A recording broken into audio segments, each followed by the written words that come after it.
inclusion places, actually resists spending money on sexual reproductive health and artificial technology to assist reproduction to people with disabilities. Their ministry just won't do that, and they're being sued by some of my friends about that. Because whatever the reason is, a particular minister or a particular ministry does not view the role of people with disabilities as parenting, as being one of those roles. In other places, there's a lot of emphasis on, say, physical access, but not access on employment. South Africa is one of those examples. Turkey is another example. Doing Amman, particularly Amman in Jordan is another example. Great job on access, not a great job on employment. It really depends on state to state, country to country, municipality to municipality, on what they think they should or can be doing. And so on the flip side, you get some amazingly interesting and good examples about, Strasbourg. The mayor of Strasbourg decided about 12 years ago they would be accessible. Dubai. Dubai has decided to be totally accessible by 2020, and they've got the money to do it. And it's not that great a challenge for them to do it. They think it makes them look good. They have to choose a sort of human right. If you want to be cynical about it, it's not something that's very political, right? They can look good by doing something like that, and they don't care about spending the money. So it depends on country to country what the will is. What the social will is towards doing it. And by the way, the same thing can be said about women and their role, right? And the same thing can be said about migrants, and the same thing can be said about racial and religious minorities, and the same thing can be said about sexual minorities, and on and on. Are there job markets that are substantially worse for people with disabilities than other job markets are for people with disabilities? Like, what are the ones that are like doing the worst? The particular sectors? Yeah, sectors. That's Okay, well, there's different ways of looking at it. If we turn your question on its side, we would say that people with mental disabilities, psychosocial disabilities, do the worst. The minute they reveal their disability and disclose it, even if they're not requesting accommodation, all the evidence suggests they wind up getting fired or removed, etc. People, ironically, with intellectual disabilities who are considered less capable in the sense that they are 70 IQ and below, actually do better than those with psychosocial disabilities. But in parentheses, that's really not true as well, because many people do not disclose. Many people will go, and if they have schizophrenia, make sure that instead of taking a 10-minute smoking break, go to the bathroom and sit in the toilet quietly and make sure the voices go away. So we don't know about everything that goes on because of the stigma. Putting it, your question as you framed it, what we know is, and this is for me, in this country, nudging the Justice Department for ages, what we know is that most people with disabilities who enter the labor market around the world are generally in the informal labor market, microfinance, self-employment, part-time employment. Some of the part-time employment is driven by where social welfare benefits dovetail or do not dovetail with employment. In this country, right at the end of the Clinton administration, they raised the amount of money you can earn without losing all your health benefits from obscenely small to obnoxiously small. So many people are afraid to lose. One guy happens to be Jewish, lives in New Jersey, is a lawyer, is a quadriplegic, works part-time, and then has to stop during the month when he reaches X amount of dollars. The other thing we do here, by the way, that's really bad, I'll come back to the rest of your question, is assets.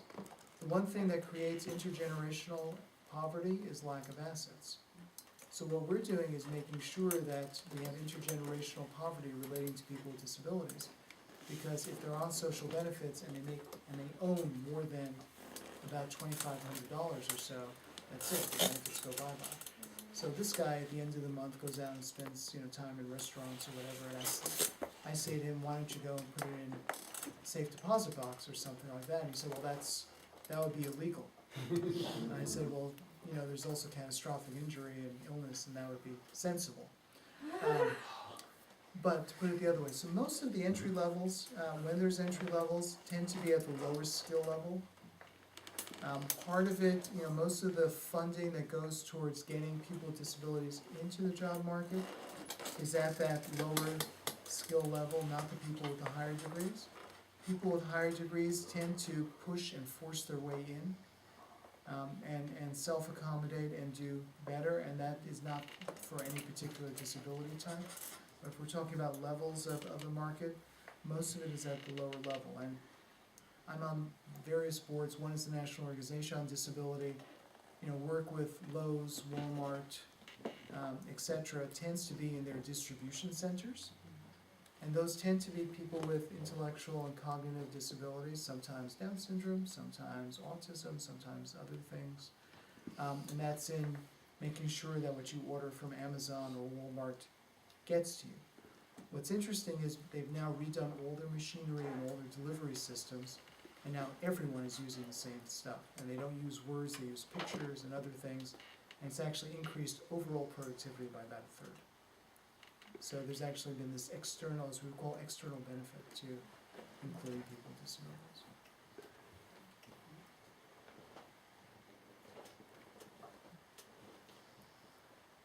Run to the station, last question. I'll get, I would, so I guess, and you're largely, it's interesting, where you frame the perspectives you have. You talk about the perspective of the disability community, and sometimes your own political perspective. And these are also, so what we're dealing with this summer are largely access to religious ritual.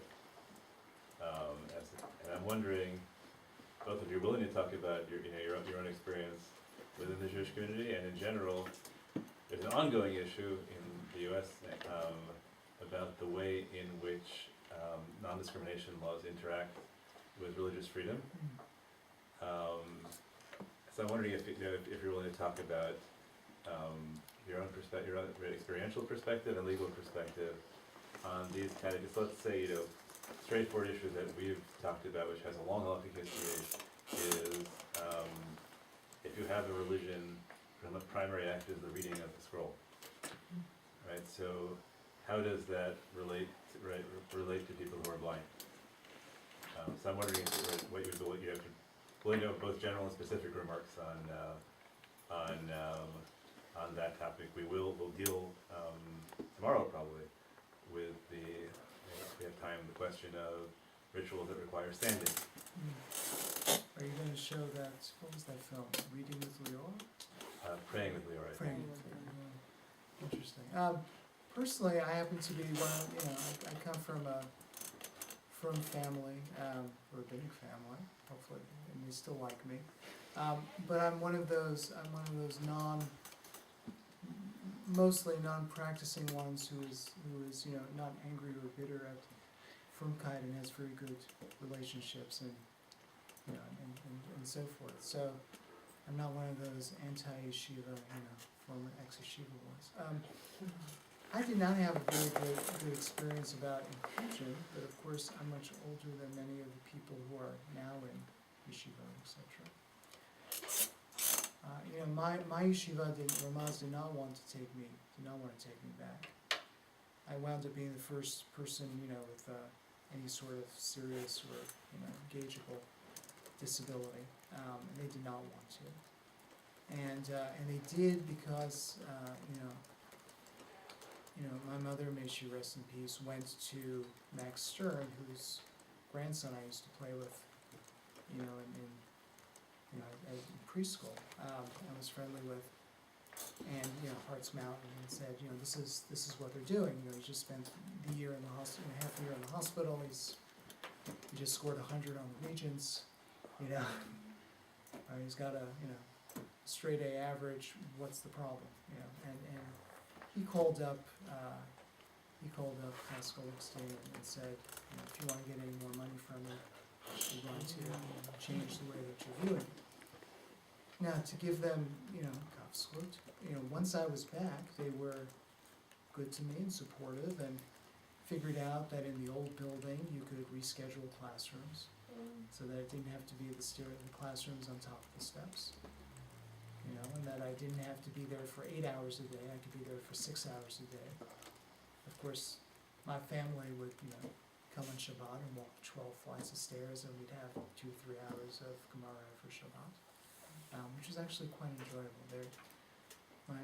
Both those cousins who were Mir grads were amazing teachers.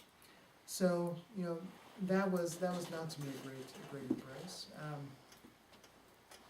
Once when I was under Chiyuv, I was told by quite a prominent rabbi, you know, that I could not do that. I could not daven at the bima because I was not a full person.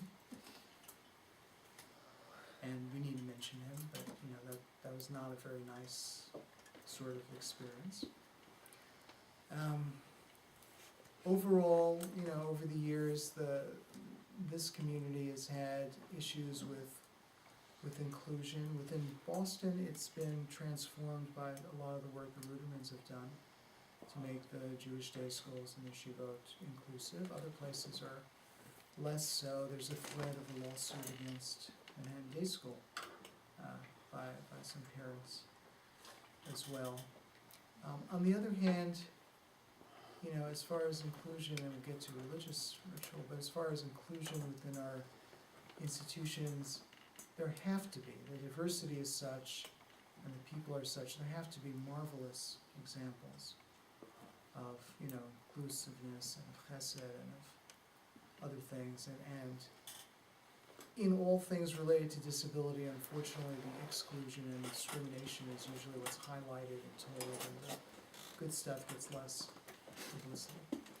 As far as the ritual, you know, I'm not a Haredi, I'm not even a Da'ati. To me, you know, to me it's more important to be part of the, from my perspective you're asking, it's more important to be part of the community and participating. And so whether you're actually omed or not omed, or whether you're reading the literal text or in your mind, to me, from a non-rabbinic, mostly non-observant perspective, I don't see that as a barrier. But then I'm someone who, when I go to shul, I go to an Orthodox shul. But when I go with my kids, who are girls, we go to the conservative student one, which davens everything in Orthodox, but we can sit together. So to me, it's not an objection, but that's because of my lack of observance or different form of observance, or however you wish to put it. From a legal point of view, you know, there is this very strong pushback on in this country on respecting individual religious beliefs. The most recent ruling from the Supreme Court, and I know most of the justices, and I'm friendly with most of them, and I scratch my head a lot of the time. Why a corporation is a person, I understand. Why a corporation has free speech, I sort of understand. Why a corporation has religious beliefs, I don't really get to. But the overall theme between that and the Lutheran one with the teacher and all that, the pendulum is swinging towards more respecting of even, I wouldn't say fundamentals, I would say strict views of religious observance. My political view is that, you know, the government ought to be very far away from anything relating to church/religion. If I was, you know, running the country, we wouldn't even have the word God on paper money. You know, I see that as rather threatening, maybe because as a religious minority, not as someone who's not religious, but as a religious minority. It's not a view that's going to win. But I would say, well, issues like religious exemption from disability rules. Well, you know, the problem with, I mean, there is exemption legally, right? I mean, houses of worship, modality of worship are exempt. You know, on some level, there ought to be leeway within these things, but, you know, at some level, there's also not that much leeway. For example, if a church wants to exclude someone who's black on the basis of being black, even though they interpret the text as there being 3 sons, and we, the elect, are from this one, and you are from that one, and we don't want you here. They run into trouble with that. On the other hand, you also have those lovely people in Kansas, who are going and doing things that, to my mind, are not religious at all. They're just hateful. But I think the pendulum is towards the exemption and towards the deference. That's descriptive. And prescriptively, do you think that's where it should be, or do you, and I'm wondering, like, when you take, that's the US pendulum, in the international law community, right, in terms of this treaty, do you think that the group that adopted it, right, that, and I guess part of what we're interested in doing is trying to see, is discussing whether historical, the role to which claims and historical trends have force, and whether, those are ever real. So if the movement is definitely towards recognizing disability rights, enshrining disability rights much more in law. And I'm wondering whether the vision of the people pushing the treaty and such forth is one in which there's a balance drawn, or whether the ideal is really to overcome that. I happen to think there should be a good lot of, their view is no, this is the way it is, it goes across all sectors, it pierces everything from, religion, which is not mentioned, to intellectual property, which is mentioned. My personal view is I think there should be deference with exceptions when they go too far or discriminatory or hurtful. There's actually a whole coalition run by Ginny Thornburg, who's the wife of Dick Thornburg. Dick was the governor of Pennsylvania who deinstitutionalized people, and then was Reagan and Bush 1's attorney general, and supported the ADA going through. His wife Ginny works on faith-based organizations and disability. There's actually a lot of interesting work, a lot of tension, and a lot of really good stuff that comes out of the faith-based world. There's also a lot of not so nice stories. It would be nice if the good stories were more publicized. Other questions? Thank you very, very much for coming, and I imagine we'll be talking about this for a long time, and we'll. I hope I didn't offend anyone. I hope I inspire you to think and make up your own minds, whatever it is. I have certain views, and they don't matter. They're my views. You should make up your own minds and just think through very critically, and whatever you do, try to be inclusive anyway.